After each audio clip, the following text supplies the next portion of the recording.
कि ये अतीकुर रहमान का केस है, सिद्दीक कप्पन है या स्वामी जी जो चले गए जेल में, इनका वो हो गया स्टैन स्वामी, हाँ स्टैन स्वामी था ना, हाँ स्टैन स्वामी, और भी 15-16 लोग इस तरह से है, दूसरे जगह भी है।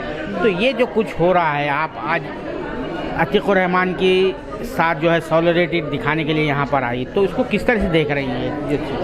ये देखिए, ऐसा है कि ये हमारे देश में जो संविधान में हमको हक दिए गए हैं और जो न्याय के एक बेसिक प्रिंसिपल होता है, इनोसेंट अंटिल प्रूव गिल्टी, उसको पूरा सर पे कर दिया इन्होंने। ये यूएपीए में जो बदलाव इन्होंने किया था, तो उसके बाद आप बेल नॉर्म होने की जगह अब बेल एक्सेप्शन हो गया है। 70% लोग आपके जो जेल में हैं वो अंडर ट्रायल्स हैं, उनको बेल नहीं मिलता, और कई बार बेल मिल भी जाता है। लेकिन ये जो ह्यूमन राइट्स एक्टिविस्ट हैं या अल्पसंख्यकों के जो समुदाय से आते हैं या आदिवासी समुदाय से आते हैं, उनको बेल मिलना भी बहुत मुश्किल हो जाता है। और ये एक पॉलिटिकल ओरिएंटेशन अब ऐसा हो गया है कि इनको बिल्कुल दबा के रखना है, तो जेल में डाला जाता है आपको। क्यों? क्योंकि आप या तो किसी और के हक के लिए लड़ रहे हैं, अपनी आवाज़ उठा रहे हैं, तो आप क्यों उनके हक के लिए लड़ रहे हैं? आपको दबाने के लिए आपको जेल में डाल दिया जाता है। आपका पूरा भीमा कोरेगांव इसीलिए हुआ था। भीमा कोरेगांव की शुरुआत में क्या हुआ था कि उसके पहले विनायक सेन को डाला गया था, उसके बाद साईं बाबा को डाला गया था। क्यों?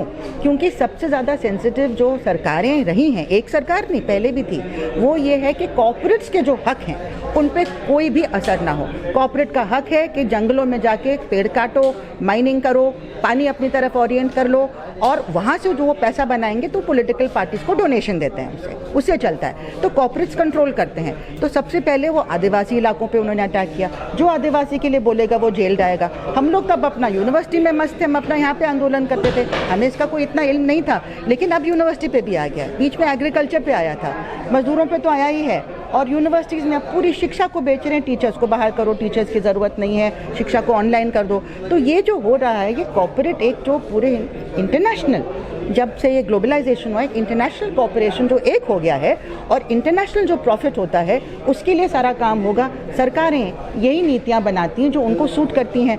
जो शोर मचाएगा, लोगों को एक करने की कोशिश करेगा, उनको बंद कर दिया जाएगा।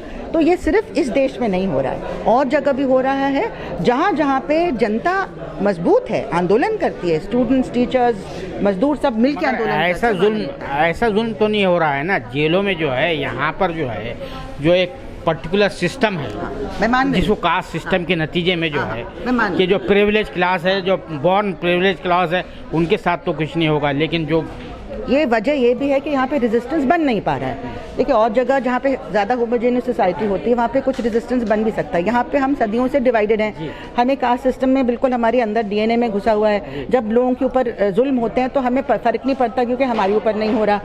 हमारी डीएनए में हो गया है कि हम प्रिविलेज्ड हैं, दूसरे की दुख दर्द हम नहीं देख सकते, क्योंकि हम देखने लगेंगे तो हम जी नहीं पाएंगे। हम अपने आप, अपना ज़मीर हमको हमारा जीने नहीं देगा, इसलिए हम हार्ड हो गए, हम थिक स्किन्ड हो गए।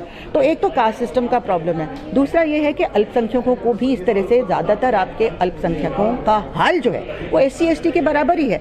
जो सेक्टर कमेटी ने पूरा रिपोर्ट दिखाया था, आपका रिप्रेजेंटेशन, हमारा मतलब माइनॉरिटीज़ का रिप्रेजेंटेशन बहुत ही कम है अपने पॉपुलेशन के हिसाब से।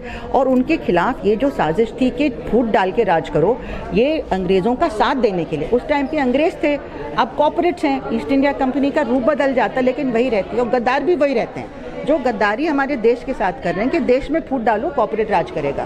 तो देश में फूट डालने का काम वही लोग कर रहे हैं जो तब भी कर रहे थे कि इंटरनल एनिमी के खिलाफ आंदोलन करो, उनको उन पे हमला करो। और वो जो अंग्रेज़ है वो हमारे दुश्मन नहीं है, ये कहा जाता था हमसे।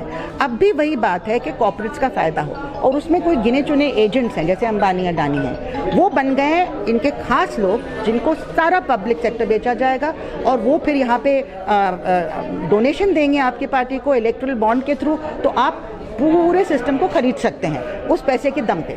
तो यही चल रहा है। मीडिया बिक गया, इंस्टीट्यूशंस आपके बिक गए, या तो खरीद लो, MLAs कहीं से भी आएंगे, आप खरीद के अपनी तरफ कर लेंगे, या तो खरीद लो या ED यूज़ करके, PMLA यूज़ करके अपनी तरफ कर लो दबाव से। यही हमारे देश में चल रहा है, ये फैशिज्म है। और इसमें क्या है कि एक एनिमी की ज़रूरत होती है। हिटलर को एनिमी की ज़रूरत थी, वो जूस थे।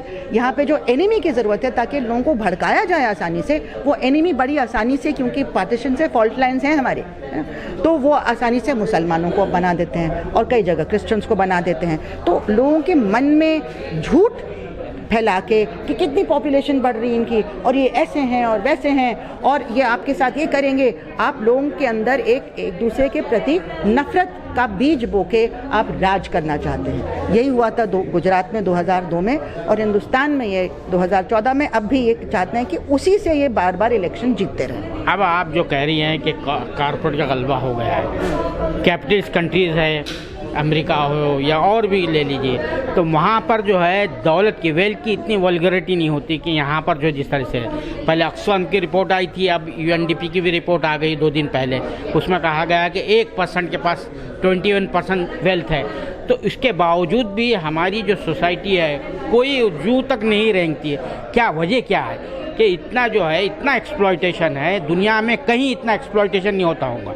हर सतह पर social exploitation, economic exploitation, religious exploitation, कि एक ऐसा रिलीजन है कि वहाँ पे एक पर्टिकुलर जो है वहाँ पैदा होता, वही सिर्फ जो है रिलीजियस वर्क करेगा, दूसरा कोई नहीं कर सकता। इतना सब कुछ होने के बावजूद भी लोगों को समझ में क्यों नहीं आता, अवेयरनेस क्यों नहीं पैदा हो? देखिए, ऐसा है कि कुछ तो लोगों को समझ नहीं आ रहा है, कुछ लोगों का समझ होने के बावजूद भीड़ें सारी एक तरफ जा रही हैं और वोट कहीं और जा रहा है। तो ये इन्होंने जो इलेक्ट्रल प्रोसेस पे कब्जा कर लिया है। अगर अमेरिका में ईवीएम से इलेक्शन होता, पूरी दुनिया ने ईवीएम को फेंक दिया है, जर्मनी में इसको गैर कानूनी डिक्लेयर कर दिया है। अगर अमेरिका में ईवीएम से होता तो ट्रंप कभी नहीं हारता। ट्रंप को कहाँ से पूरे दुनिया में से मदद मिली थी इसी जो अपना उसका जो दौर था उसको कंटिन्यू करने के लिए।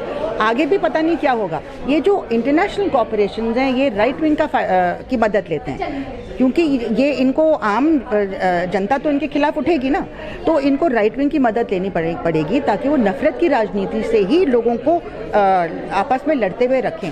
जैसे अमेरिका में सुप्रीमेसिस्ट, वाइट सुप्रीमेसिस्ट का इतना क्यों वो ओहदा बढ़ गया है, और अभी भी अगले इलेक्शन में क्या होगा नोबडी नोज, है ना। और जगह चाहे ब्राज़ील हो और जगह हो कि किस तरह से राइट विंग राइज कर रहा है, क्योंकि न्यू लिबरल कैपिटल को इस तरह की नफरत की राजनीति की ज़रूरत है ताकि लोग आपस में लड़ते रहें, हम अपना प्रॉफिट बनाते रहें। तो ये चीज़ इस पे हार्ट पे है। हिंदुस्तान में भी कांग्रेस पार्टी भी पहले जो पॉलिसीज़ बना रही थी वो गरीबों के हित में नहीं थी। जैसे हम देख रहे हैं शिक्षा में वो प्राइवेटाइजेशन के दौर में चल रही थी, लेकिन इतना ज़्यादा वो विशेष नहीं थी, ना उनके पास सांप्रदायिकता का वो कार्ड था। तो जो न्यू लिबरल कैपिटल है उन्होंने अपना जो एजेंट इनसे अलग होके एनडीए को दे दिया। तो एनडीए के पास एक हथियार है, क्या है वो? कम्युनल हथियार है। तो इसलिए जो कॉर्पोरेट फोर्सेस हैं उनको भी ये सूट करता है, उनको सूट करता है, क्योंकि अल्टीमेटली उनको अपना प्रॉफिट बनाना है। देश तबाह हो जाए कोई फ़र्क नहीं पड़ता किसी को, है ना, फिर भी वो आएंगे, अपनी कंपनियां चलाएंगे, प्रॉफिट बनाएंगे, वो सब करेंगे। तो हमें, अगर हम खुद एकजुट नहीं हो तो मदद कहीं और से नहीं आएगी। और अल्टीमेटली लोग समझते हैं अगर आप आज ईवीएम की जगह बैलेट पेपर कर दें तो देखिए नतीजा बिल्कुल बदल जाएगा। इसके बावजूद कि इन्होंने कई लोगों को अपने साथ किया, बाकियों को डराया हुआ है, मीडिया को साथ किया है, लेकिन फिर भी लोग इनके साथ नहीं हैं। आप इलेक्शन के फिगर्स भी देख लो, इन्हीं के फिगर्स देख लो, 33% ऑफ 60%। कितने लोग वोट करते हैं, उसमें से भी सिर्फ 33% या 40% मैक्सिमम इनके पास गए ना। तो आम जनता तो इनके साथ नहीं है। और जो भी कहते हैं पता नहीं कहाँ से इनको वोट मिल गया, हमने तो नहीं दिया।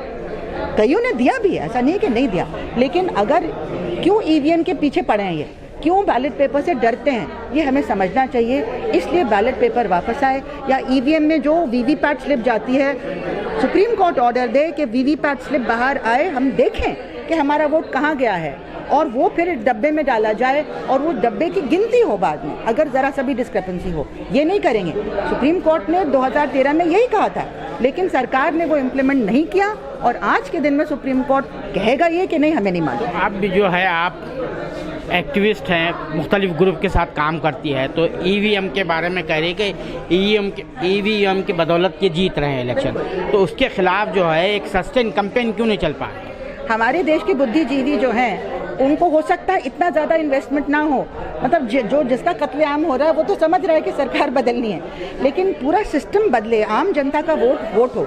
हमारे देश के बुद्धिजीवी अनफॉर्चुनेटली ज़्यादातर टेक्नोलॉजी से इतने, मतलब जैसे कि उसका होली काऊ की तरह वर्शिप करते हैं, नहीं, टेक्नोलॉजी में कोई खराबी नहीं। आप देखिए पूरे दुनिया में क्या हो रहा है, अगर पूरी दुनिया में लोगों ने अबैंडन कर दिया तो हम क्यों उससे चिपके हुए हैं? कोई मशीन है तो उसमें कैसे आप प्रोग्राम करेंगे, जवाब तो वैसे ही आएगा ना।